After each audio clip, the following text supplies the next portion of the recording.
¿Todo Todo bien, bien? amiga. ¿Vos?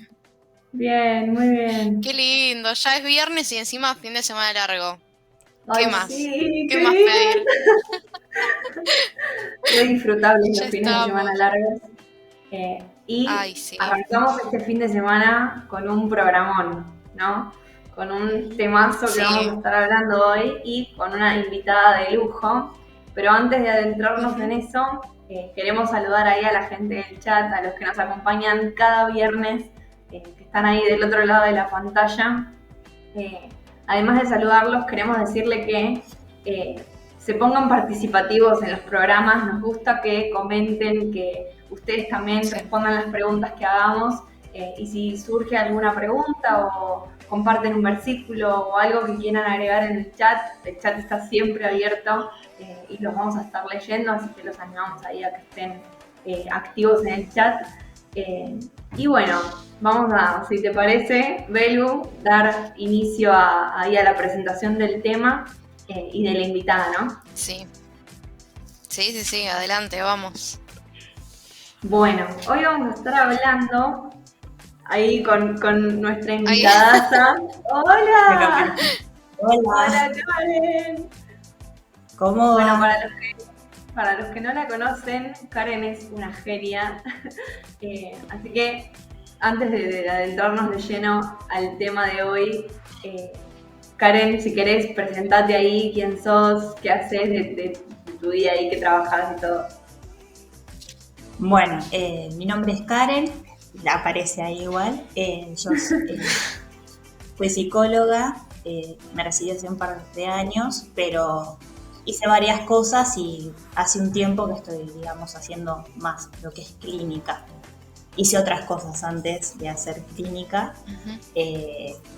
Anduve, digamos, probando varias áreas y bueno, y ahora digamos que estoy un poco más definida y me doy cuenta que me gusta, así que eso está bueno también.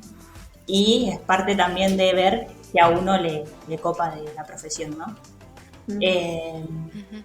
no sé, vengo de la iglesia desde el 2008, hace Wow. muchos años. Creo que algunos de los adolescentes, de los jóvenes de ahora no habían ni nacido o estaban Yo, por ahí.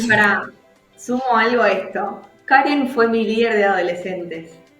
Fui líder de Atenti. adolescente de Juli. Juli era más bajita de lo que es ahora. O sea, era más bajita todavía. Creció un montón. Eh, sí, y digamos que estuve haciendo varias cosas en niñez. Tuve un par de años en niñez, así que aguante niñez. Estuve en adolescentes bastante tiempo. Fue una experiencia súper linda. La verdad que aprendí muchísimo. Sobre todo, creo que gran parte del proceso de descubrir qué era lo que a mí realmente me gustaba estuvo involucrado también en el servicio, digamos, en adolescentes y en niñez. Y bueno, Ujú. al mismo tiempo hacía cosas en jóvenes, entonces en algún momento había que definir, y definir es difícil, pero está bueno, así que ahora estoy liderando una casa de amistad, ya hace un tiempo bastante largo, pero bueno, fue una casa que se fue transformando y digamos que ahora actualmente, bueno, estoy yo con Mati, pero fue un proceso de adecuación, digamos, de- del camino y de también de poder apostar por un grupo que se establezca, ¿no? Así que la verdad que hace bastante que vengo trabajando con eso ya. Wow, Bueno, tremendo. Wow. O sea, completa la intro. Sí. se fue como un resumen. Si quieren preguntar No, algo está más, bien. excepto el No monotributo, sé, pregunten lo que quieran. una pregunta así extra al programa y al tema de hoy. ¿Cuándo conociste a Dios? Conocer a Dios, fue un proceso. Eso sí que fue un proceso. Yo vengo de una familia cristiana desde muy chiquita, o sea, mis papás son cristianos desde muy chicos, así que digamos que no tuve como la opción de no ser cristiana. Digamos, esa fue como la opción, era ser cristiano, así que toda mi vida crecí en una iglesia, y mis papás son pastores, así que también desde muy chiquitita involucrada con todo lo que era la iglesia, pero para mí fue, creo que un momento muy clave en mi vida conocer a Jesús. Yo tendría unos 13, 14 años, que yo decidí activamente decir qué era lo que quería hacer, digamos, ¿no? Porque, bueno, o sea, cada uno aprendes de Jesús, pero hasta que conoces a Jesús es como una diferencia, ¿no? Que es poder como determinar como la vida de fe que vos querés hacer. Y yo no tenía amigos en la iglesia que fueran cristianos, no había adolescentes, así que era la única. Iba a un colegio 8 horas por día, así que ninguno de mis amigos era cristiano. Y cuando yo empecé a ir como a campamentos, y eso tendría unos 15 años, que ahí empecé como a conocer chicos de mi edad que tenían algún tipo de acercamiento a Dios, tampoco que eran demasiado cristianos. O sea, no eran como, wow, el ejemplo, ¿no? Pero estaban mucho más, digamos, más adentrado a lo que típicamente podríamos decir que sería un cristiano. Y ahí fue cuando yo empecé también a definir como mi caminar con Jesús. Es decir, bueno, yo quiero caminar con Jesús y aprender un poco más de él, a leer la Biblia, aprender a hacer cosas. Al mismo tiempo me habían tocado empezar con los nenes chiquititos en la iglesia, así que aprendía, digamos, ¿no? A veces esas cosas son las no opciones que uno tiene. Es como, bueno, si tenés que ayudar con los niños, tenés que por lo menos saberte las historias bíblicas que vas a decir, o lo que te toque hacer. Y a mí me parecía que estaba bueno, en un sentido, poder, digamos, vivir de acuerdo a lo que yo estaba diciendo, porque si no era como un poco, para un lado, digamos, vivir una vida y por el otro pensar o profesar otra cosa, ¿no? Entonces, hasta que todo eso hizo, vamos a decirlo así, match, llevó un tiempito. Y cuando yo me vine a vivir a Capital, que me vine a estudiar, el primer como, creo que la primera oferta fue no ir a la iglesia, digamos, en general. Yo empecé a ir a la facultad, no tenía conocidos en la iglesia, así que era más fácil por ahí quizás hacerme amiga de gente de la facultad, pero sí, no sé, fue Dios poniendo a las personas correctas y en los tiempos justos. Y la verdad que para mí fue una bendición enorme encontrar gente. Al principio eran mucho más grandes que yo caí en una casa de amistad donde todos me llevaban casi 10 años, así que yo tenía 17, 18 y la mayoría tenían 26, 27, 28, eran bastante más grandes, pero fueron las personas que a mí me ayudaron digamos, a definir, caminar también seguir caminando con Jesús. A muchos de ellos los recuerdo la verdad con mucho cariño, tienen familia, siguen yendo a la iglesia, es como...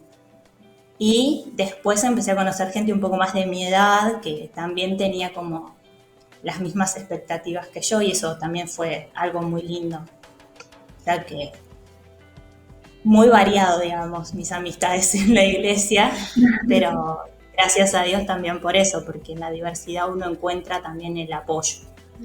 O sea, no siempre tienen que ser personas de tu edad las que te acompañen en el proceso. Sin dudas. Bueno, gracias por contarnos esto.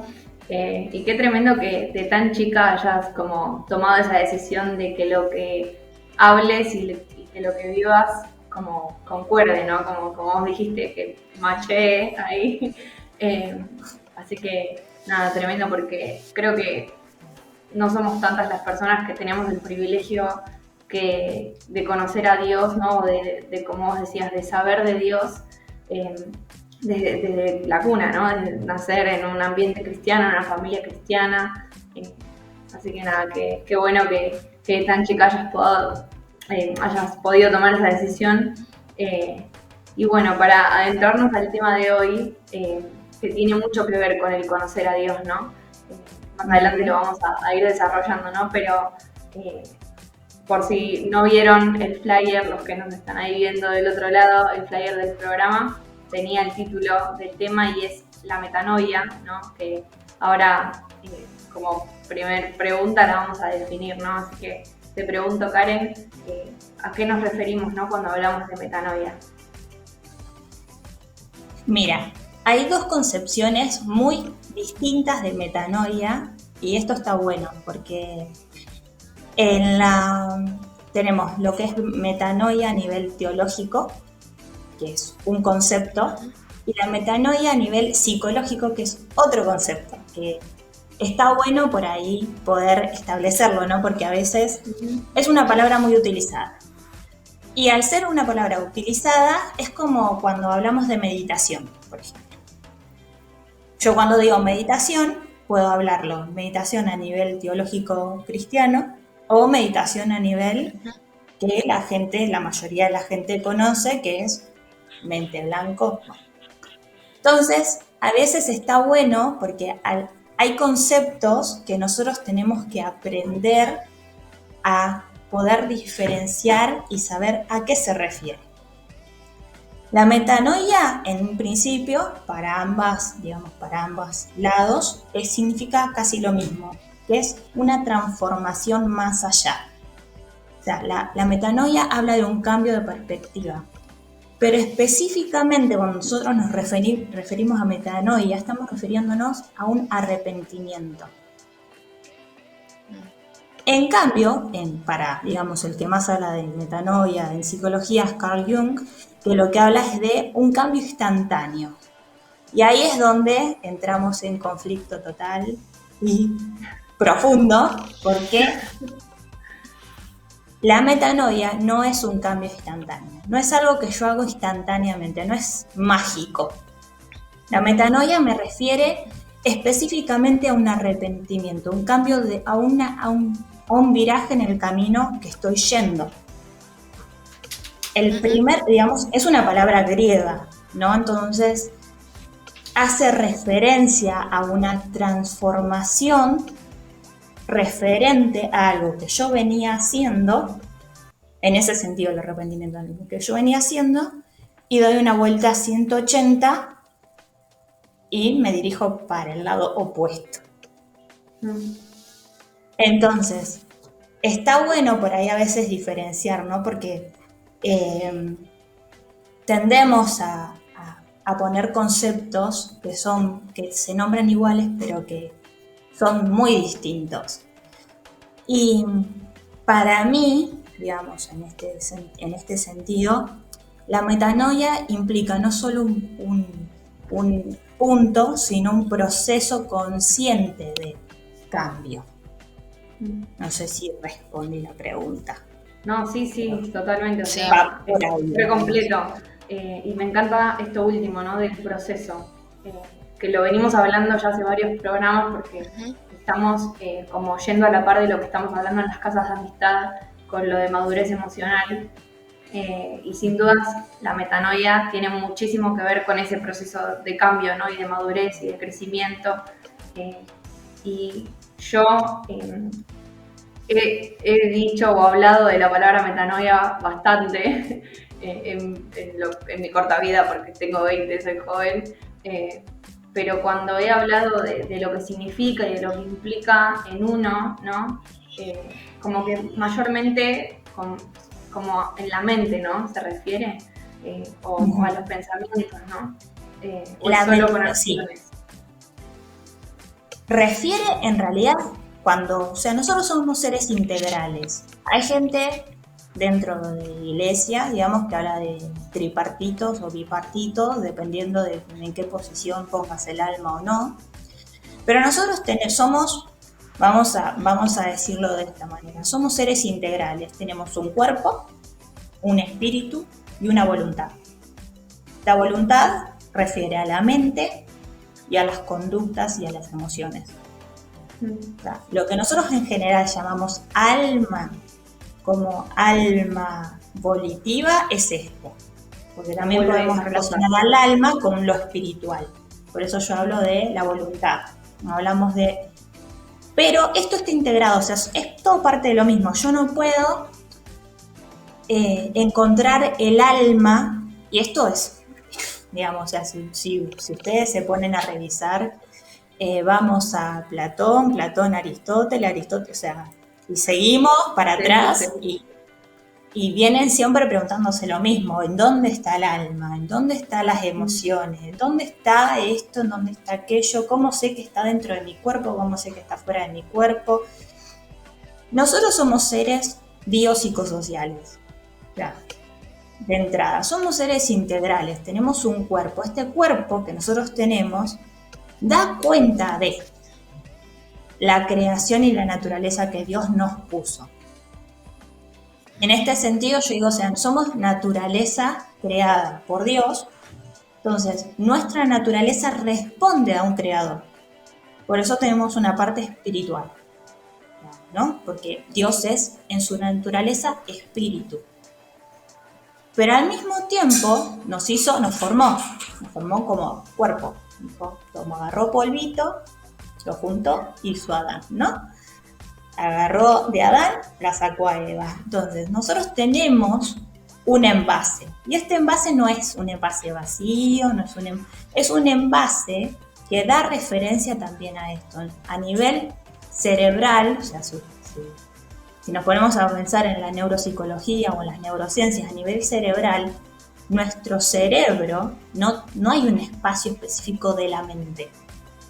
No, yo no abro el cerebro y digo, uy, acá está la mente, pero sé que adentro de mi órgano cerebral se generan mapeos neuronales que dan cuenta de formas de conducta que responden a pensamientos. ¿Se entiende? Por ejemplo, si yo tengo una ACV, una enfermedad, digamos, si me da una ACV, voy a ver que parte de mi memoria se ve afectada. Y esa memoria implica pensamientos, implica un montón de cosas.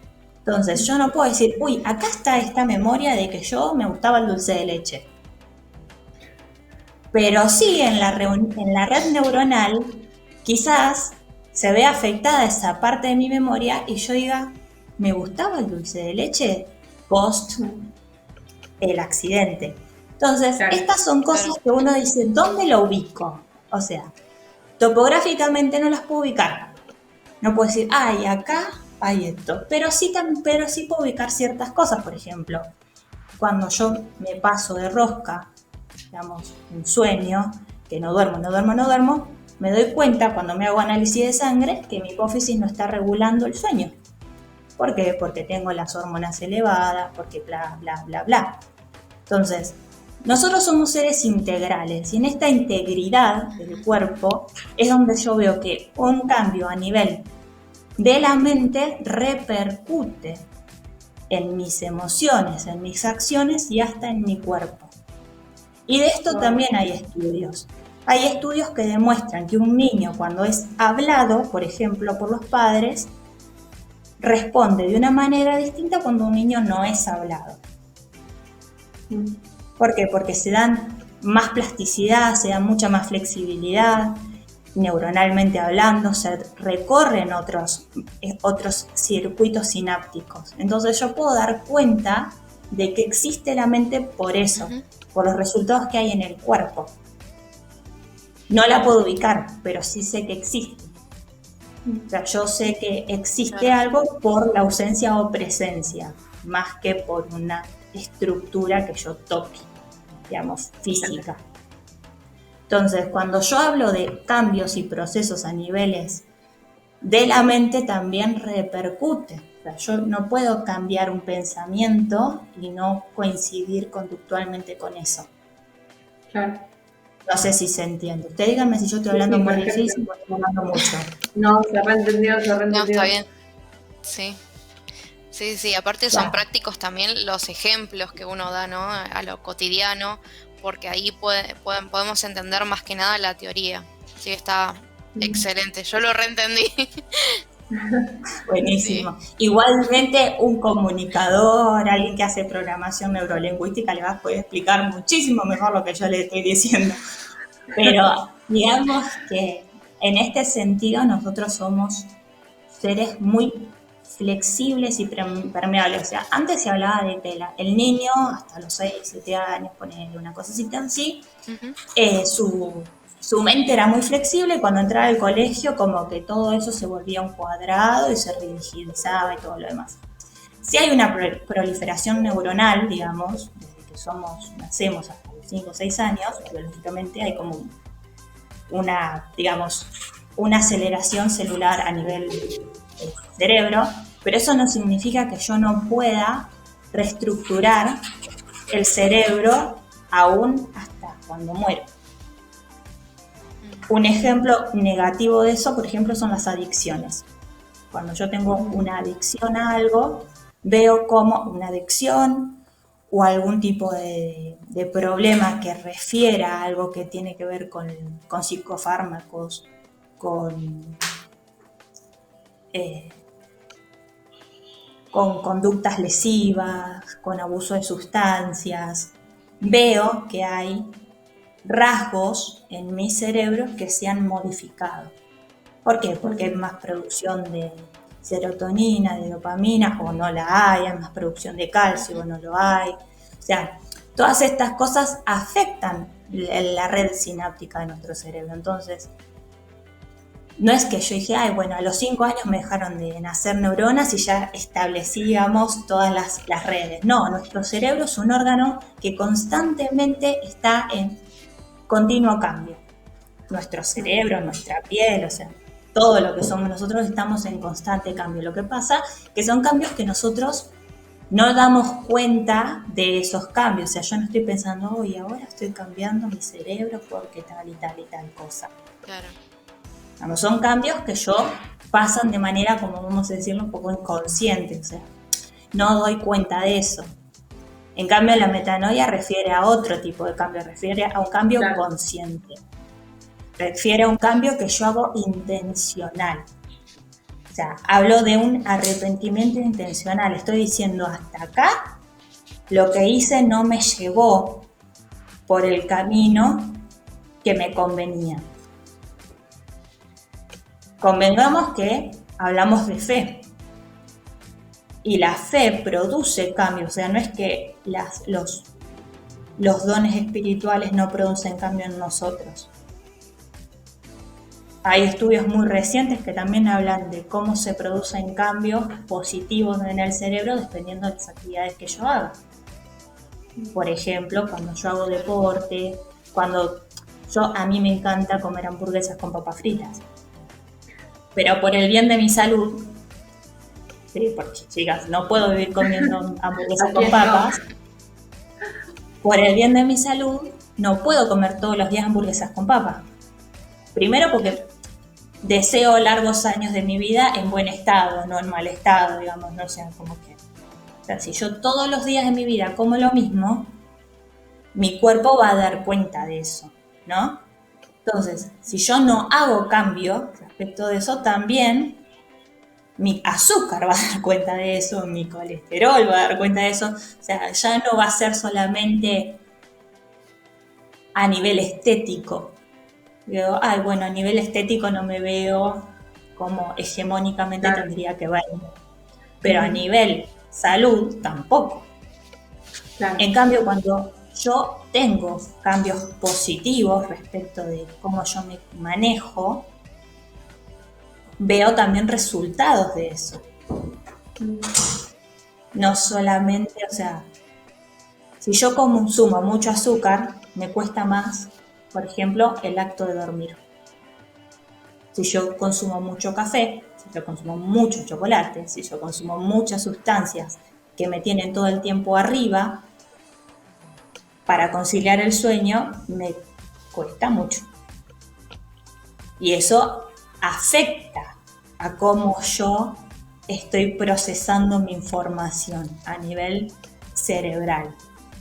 Y cómo yo proceso la información también tiene que ver con cómo yo estoy viendo las cosas.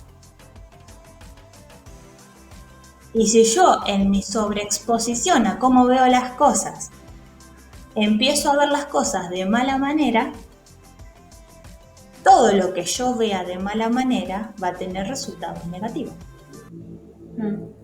¿Se entiende? Si yo veo mi cuerpo, mi futuro, todo lo que a mí me rodea de manera negativa, no puedo esperar que haya conductas positivas. En cambio, si yo conscientemente me determino, y este es el punto, creo que al que tenemos que ir, si yo conscientemente me determino a transformar lo que estoy pensando, los resultados van a ser muy distintos. Ahora, ¿yo puedo hacer esto solo? No. O sí hasta cierto punto. ¿Por qué? Porque nosotros tenemos la capacidad de cambiar, pero nuestra capacidad es limitada. Porque también responde a lo espiritual. Si yo no me transformo, si yo no voy activamente a la transformación que Dios me propone, como dice Romanos 12:2, voy a llegar hasta un cambio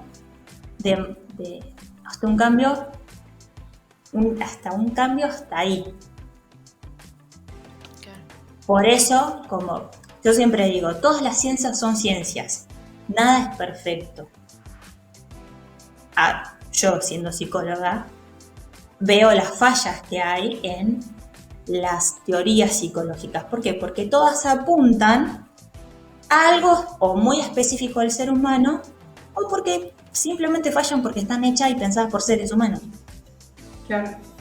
Como la medicina, como el derecho, como cualquier tipo de ciencia que yo pueda pensar, la ingeniería, o sea, hablando de ciencias más duras. Alguien que hace computadoras también ve fallas en el sistema que está programando. ¿Cómo no voy a esperar yo que haya fallas a nivel humano? O sea, sobre todo porque somos el humano, la mente humana es el campo más difícil de entender. ¿En qué sentido? Yo no estoy trabajando solamente con un otro, sino estoy trabajando también con lo que yo estoy haciendo. Entonces es un constante repensar las disciplinas, y si yo no puedo, digamos, si yo pienso que eso es lo perfecto, entonces me estoy perdiendo de algo mucho mejor. Bueno, y ahí es donde interviene la fe. Claro, bueno, de eso te iba a hacer una pregunta, pero no sé si vos, Belu, tenés una pregunta para hacerle a Karen. Sí, pero creo que ya la habíamos contestado. La contestó Karen en realidad. Si hay como en algún momento en donde empieza el cambio de la metanoia. Sí, en el arrepentimiento. O sea, Romanos, a ver si lo tengo acá. Romanos 12:2 dice... sumo algo ahí antes de que leas. En sí. Esto de la conciencia, ¿no? Que decías, del ser conscientes del cambio. Es ahí donde empieza. Cuando yo empiezo a ser consciente de que mi vida no va, todo lo que hice no llegó, todo lo que intenté no funcionó, tengo que arrepentirme. O sea, el arrepentimiento es como el pivot, por hablarlo así, para si hay algún basquetbolista por ahí, hola, el pivot que se hace en una jugada. Es el cambio de frente, la gambeta para el otro lado, lo que quieran decirle. El arrepentimiento es reconocer, yo no estoy pudiendo hacer lo que me estaba disponiendo a hacer o lo que venía haciendo. Que hasta donde yo llegué no funcionó. Entonces necesito otra cosa. Y nosotros cuando hablamos de arrepentimiento claramente vamos a la cruz. O sea, decimos, Dios, todo lo que intenté no me funcionó. No iba por acá, no iba por allá. Digo, o sea, no tienen que ser cosas grosas tampoco. Nosotros constantemente estamos en un camino de arrepentimiento. Pero en algún momento tomamos una decisión de decir, bueno, Dios, yo quiero que vos seas el centro de mi vida, yo quiero que vos seas el Señor y el Salvador, y todo eso, y toda la parte linda, digamos, de ir a la vida eterna y no ir para otro lado y de los beneficios. Pero apenas yo puse un pie en la vida eterna, digamos, en la vida abundante y plena, que comienza cuando conozco a Jesús, no cuando me muero. O sea, la vida plena abundante está cuando yo conozco a Jesús. Ahora, yo quiero vivir esa vida plena abundante con Jesús. Ahí la pregunta es, ¿quiero hacer metamorfosis? ¿Quiero metamorfosearme? Es un invento mío, ¿no? Un verbo. Nadie me mate, por favor. Pero quiero ir en pos de ese cambio que Jesús me plantea, o prefiero vivir una vida chata, una vida que solamente sé que, bueno, Jesús es mi Salvador y nada más, y después continuar en conductas que no me convienen, o en caminos que no me convienen.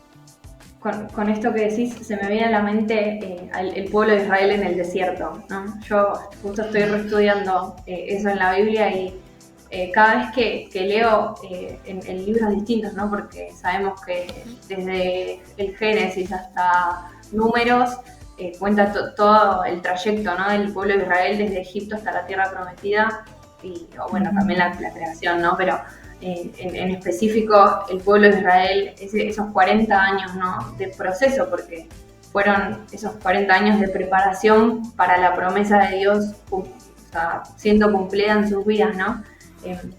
Yo me imagino que ellos debieron tener altos, bajos, llanos, profundos y montañas en el proceso de cambio, ¿no? Porque tuvieron que seguramente cambiar costumbres, cambiar maneras de creer, maneras de orar, maneras de adorar, maneras de ser tratados también, porque ellos venían de la esclavitud, entonces ahora que eran libres, como no tenían un amo que los latigaran y que les dijera anda a hacer esto de manera violenta, sino que ahora tenían un Dios de amor que los trataba como un padre, ¿no? Y se me venía a la mente, ¿no? Como con esto de la metanoia, ¿no? Que hablamos tanto de lo teórico, ¿no? Y de lo que implica la metanoia, cómo bajarlo a la vida cristiana, ¿no? Porque a veces uno está como, bueno, sí, con esto del arrepentimiento y de la conciencia que hablábamos, ¿no? Como, bueno, sí me arrepiento de esto, pero ¿cómo hago para cambiarlo, no? Porque a la hora de llevarlo a la vida práctica es como que, ¡ay, qué hago! Son los 400 años de esclavitud versus el año y medio que pasás en el desierto, a ese paralelismo, ¿no? Creo que para mí uno de los versículos claves, digamos, en lo que venimos hablando ahora, es cuando Pablo habla en Romanos 12. Es muy interesante leer Romanos en general. Romanos tiene versículos increíbles y en un momento versículos, palazos, de repente uno se pelea con Romanos, se enoja con Pablo, después se amiga, después lloras abrazada a Pablo. Es como, creo que Pablo, como ejemplo de la Biblia, digamos, como ejemplo de la Biblia de la parte del Nuevo Testamento, es uno de los grandes referentes que nosotros tenemos como persona que cambió, ¿no? Y tanto en Romanos como en Corintios, como en Filipenses, él siempre da cuenta de esto, ¿no? De lo que fue para él cambiar con Jesús. Pero si nosotros vamos al inicio de la conversión de Pablo queda 3 días totalmente ciego, digamos, en una ciudad que él iba a arrasar, matar gente, o sea, iba literalmente a matar a todos los cristianos que podía encontrar. Termina en la casa de un cristiano ciego, los guardias que lo llevaban lo abandonan, como tipo, chau, nos vimos, estamos re asustados, lo que pasó con este hombre, no sabemos qué le pasó, pero está hablando solo.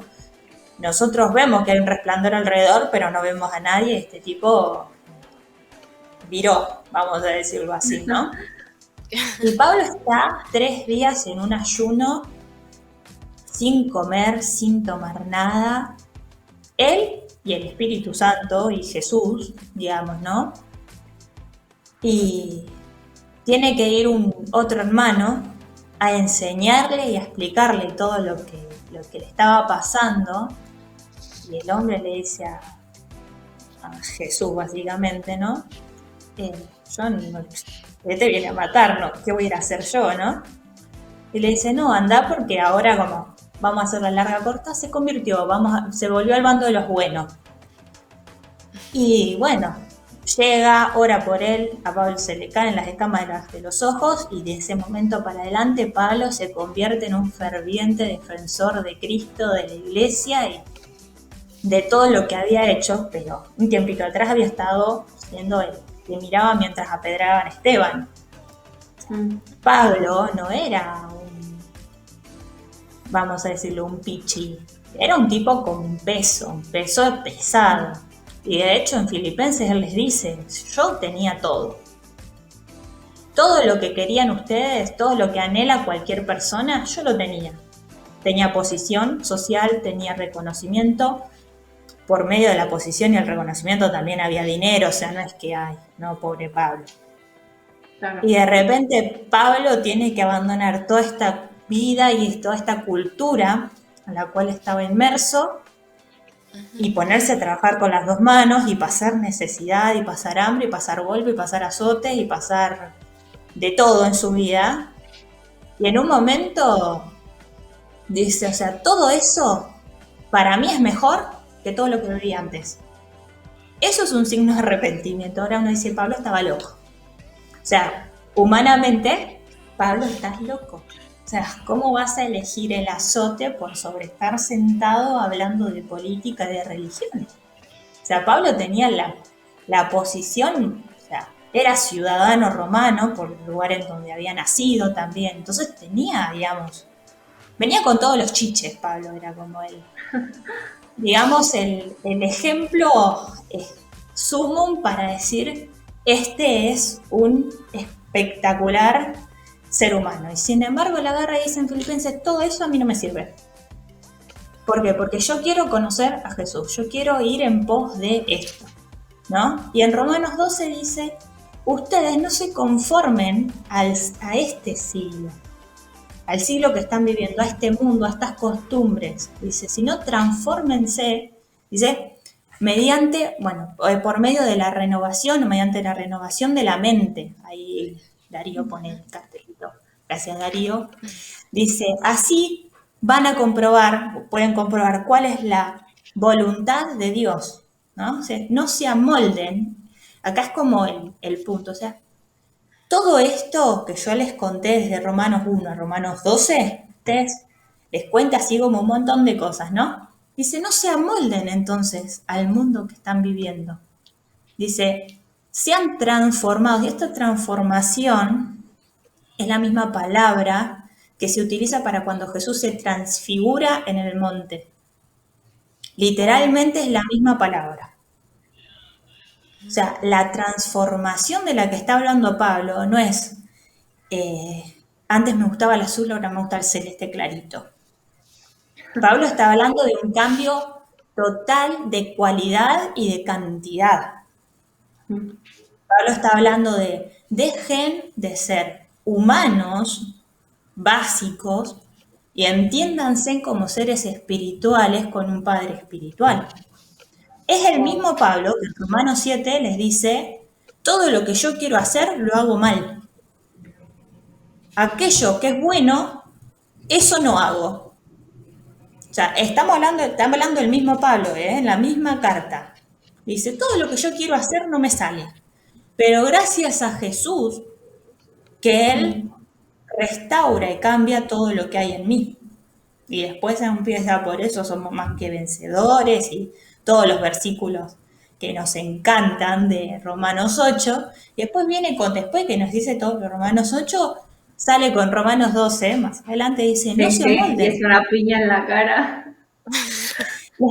Te está diciendo, yo entiendo por lo que vos estás pasando, porque a mí también me pasa. Creo que este es el punto en el que nosotros nos identificamos con Pablo. Decimos, me pasa lo mismo. A veces no me salen las cosas, pero no me puedo quedar en la justificación y en la excusa.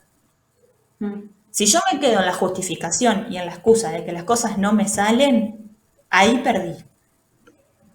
Creo que ese es como el primer paso práctico.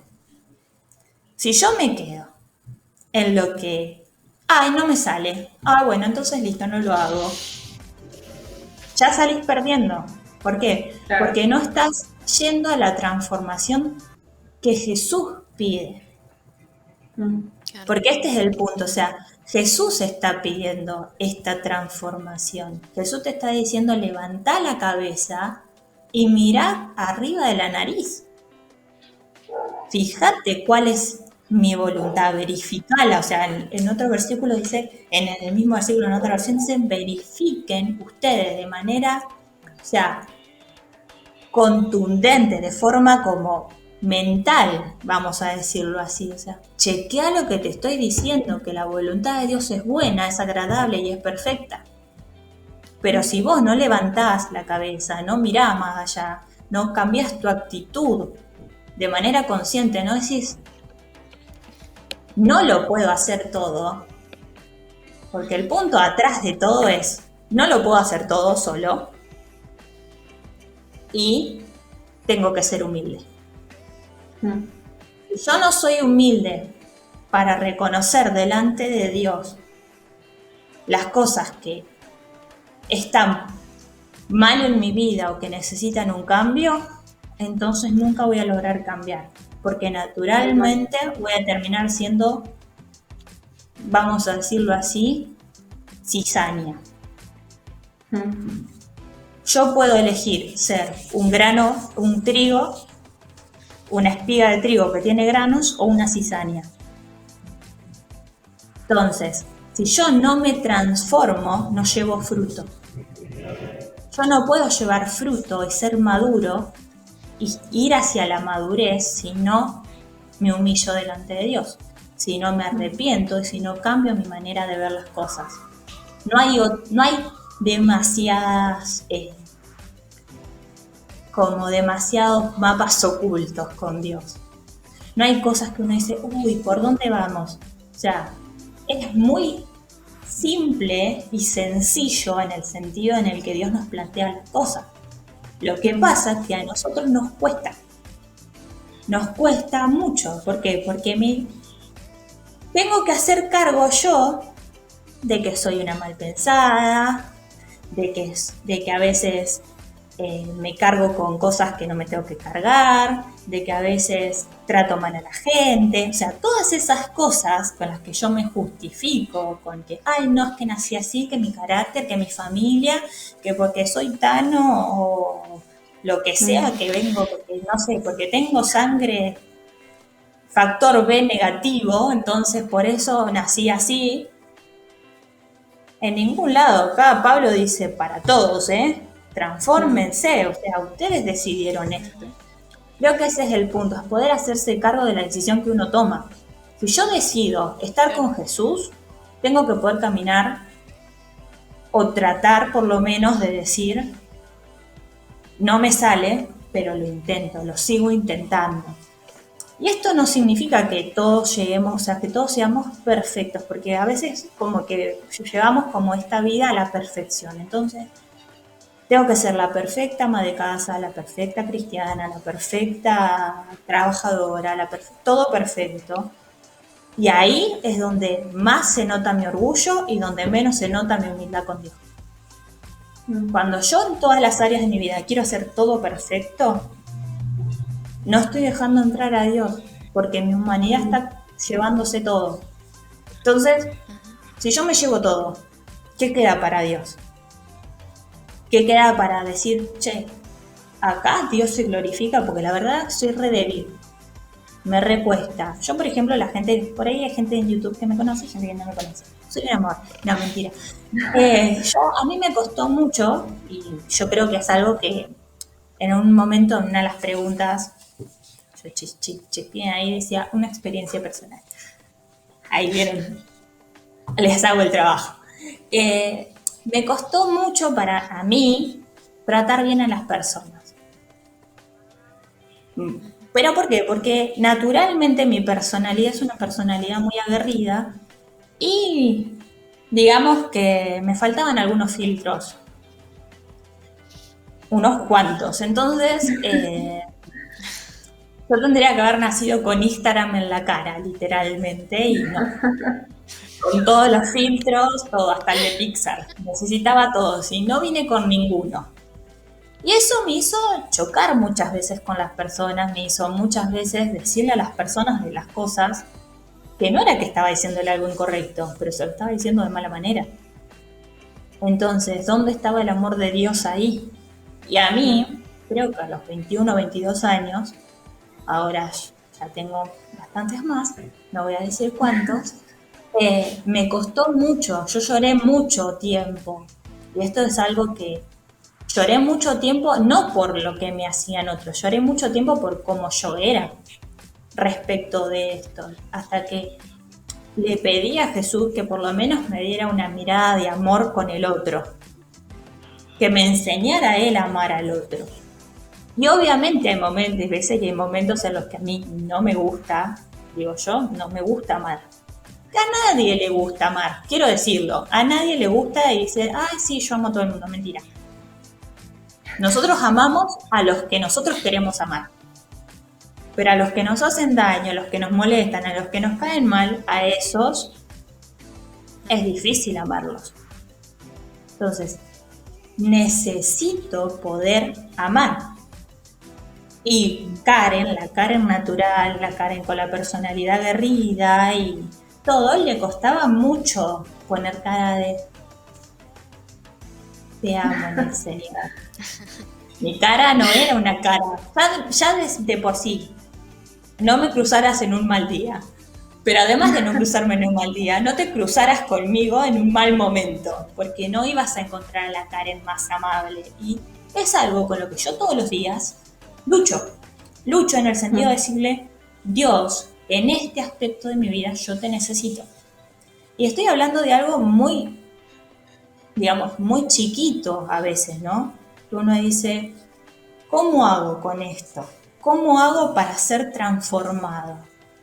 Filipenses 4, 8, 9 para mí, como, no sé, es una joya impresionante, porque dice todo lo verdadero, todo lo digno, todo lo justo, todo lo puro. O sea, es una lista, digamos, todo lo amable, todo lo honorable, o sea, en todo eso ustedes tienen que pensar. O sea, Pablo activamente le da una lista a los corintios, decir, ¿cómo hago para pensar bien yo? Piensen en todo esto. Ocupen su mente en pensar de la manera correcta. Entonces, bueno, vamos con la primera. Bueno, todo lo verdadero. Pienso, bueno, todo esto es verdadero. Ahora, ¿es digno? Primer pregunta. Sí es digno. ¿Es justo? Depende. Para mí no es justo. Bueno, para Dios, ¿es justo? Bueno, digamos que es verdadero, es digno y es justo. ¿Es puro? ¿Es algo que lleva pureza? No, entonces lo descarto. ¿Es amable? Si es en relación con otro. Yo estoy pensando, vamos a poner un ejemplo, que mi jefe es malo. ¿Es verdadero? Sí. ¿Es digno pensar que mi jefe es malo? Sí, porque tengo razones millón para decir que es malo. ¿Es justo? Sí, porque está siendo injusto él conmigo y no hace lo que Dios dice. ¿Es puro? No tengo motivo para decir que es impuro pensar que mi jefe es malo. Ahora, como yo me reaccione con él, ¿es amable?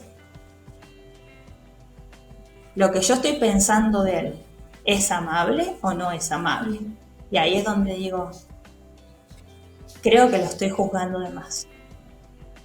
Creo que estoy siendo demasiado injusta en cómo yo estoy pensando de esta persona. Y ahí es donde digo, esto que estoy pensando de tal persona está mal. No porque no sea verdad, sino por cómo yo lo estoy viendo. Que mi mente vaya transformándose significa que yo vuelvo a reconsiderar al otro en amor. Reconsiderar al que me es cercano y al que no me es cercano. Decir, puedo reconsiderar al otro en amor. Por más de que no se lo merezca, es lo que yo elegí hacer, porque es lo que yo elegí vivir. Y ahí es donde no me amoldo al mundo actual. El mundo actual me dice, ¿te va mal en una relación? Suelta. Jesús me dice, sos agente de reconciliación, sos agente de restauración. No gostes a la gente. Vamos, o sea, Jesús no sabía quizás en ese momento lo que era la palabra gostear, pero nosotros la tenemos muy clara. Ay, no, me cayó mal tu comentario, lo elimino de Instagram. Wow. Estamos hablando de que estamos diciendo que somos como Jesús. Entonces, hasta en esas cosas es donde yo digo, ¿estoy yendo a un camino de la transformación, una vida plena, abundante o no? Y ahí es donde yo empiezo a ver cuál es mi manera de pensar. ¿Cómo cambio mi manera de pensar? Mi manera de pensar, Pablo me da este ejemplo, pero digamos, conmigo mismo. ¿Cómo estoy pensando de mí? ¿Qué estoy pensando de mí? Después, Jesús dice, perdón. Es un patrón que hay que aplicar como, no tranqui, a cada área de la vida después, ¿no? Como uno lo ve desde el área de la fe, ¿no? Porque a veces leemos la Biblia y es como, bueno, automáticamente lo aplico a mi relación con Dios y queda ahí. No, y después eso hay que pasarlo a cómo me trato a mí, a cómo trato a los demás. ¿Y cómo trato a los demás? Sí, o sea, todo. Pero bueno, ya llegamos a la hora, ya son las 9 y 2 minutos. Pero, no, tranquila, me parece que re va para una parte 2 de este tema porque todavía queda un montón para hablar, creo yo. Así que seguramente... Esto de comprometerme en vivo no está bien. Seguramente voy a hacer toda una lista de esto. Seguramente veamos a Karen en otro programa. No, la verdad que nos re bendijo todo lo que dijiste y enseñaste, Karen, hoy. Creo que lo que más personalmente me llevo, y creo que todos los que te escuchamos hablar hoy, esto de la conciencia, ¿no? Con este versículo de Filipenses, el pensar en todo lo verdadero, todo lo justo, es algo consciente que uno tiene que hacer, porque a veces en nuestra naturaleza humana no nos sale, ¿no? Así que quiero pedirte para cerrar el programa, Karen, si podés orar por esto del ser conscientes en el proceso de la transformación de la mente.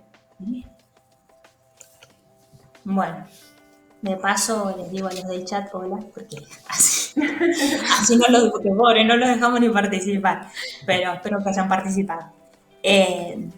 Bueno, Señor Jesús, nosotros te damos gracias a vos por este tiempo, por poder pasar un tiempo juntas, por poder, Señor, hablar de vos.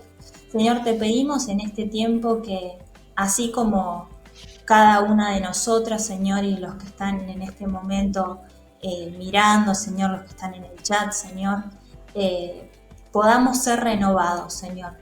Podamos ser renovados por tu Espíritu Santo, primeramente, Señor, ser renovados, Señor, en nuestra comunión con vos, en nuestra relación con vos. Señor, que podamos, Señor, darte el lugar de honra y gloria que vos te mereces en cada aspecto y área de nuestra vida. Señor, y yo te pido en este tiempo, Señor, que nos ayudes, Señor, a transitar el proceso, Señor, de ser transformados por vos. Señor, que podamos, Señor, de manera consciente, Señor, yendo a tu palabra, yendo, Señor, en oración, Señor, en relación con otros, Señor, a detectar, Señor, aquellas cosas que tenemos que mejorar, que tenemos que cambiar, que tenemos, Señor, aún que arrepentirnos, Señor, y transformar a tu imagen y a tu semejanza. Señor, danos la capacidad para poder, Señor, pensar todo lo justo, todo lo bueno, todo lo honorable, Señor, todo aquello, Señor, que para vos es amable, digno de honra y digno de gloria. Señor, y yo te pido, Señor, que en este tiempo vos estés bendiciendo, Señor, la vida de cada uno, Señor, de nuestros hermanos, Señor, de cada una, Señor, de las chicas. Yo te pido, Señor, que sean, Señor, benditas en vos. Señor, y te doy gracias por poder haber estado participando con las chicas. En el nombre de Jesús, amén. Amén. Amén. Amén. Bueno, gracias Karen Bueno. por tomarte este tiempo para estar hoy. Te honramos, te bendecimos también a vos. Y bueno, los saludamos a todos. Gracias por haber estado hoy, por haber compartido con nosotras. Y bueno, no sé si, Belu, querés decir ahí algo más. No, también agradecerle a Karen, esperemos que haya segunda parte, por favor, porque me quedé Sí. con ganas de seguir Llegamos aprendiendo hasta y yo voy a decir que llegamos hasta la pregunta 5 o 6, no sé, por ahí. Sí, más o menos, así que falta la mitad. sí, tal cual. Bueno, Y bueno, sí, no, Y que, gracias a ustedes por la invitación. un placer. Y recordar que se sumen a las casas de amistad, que estamos tocando todos estos temas así, de sí, cambios, de proceso, de madurez. Y como dijo Karen al principio, nunca hay que hacerlo solo, por eso tenemos las casas de amistad como grupo, como comunidad para acompañarnos en este tiempo y en estos procesos.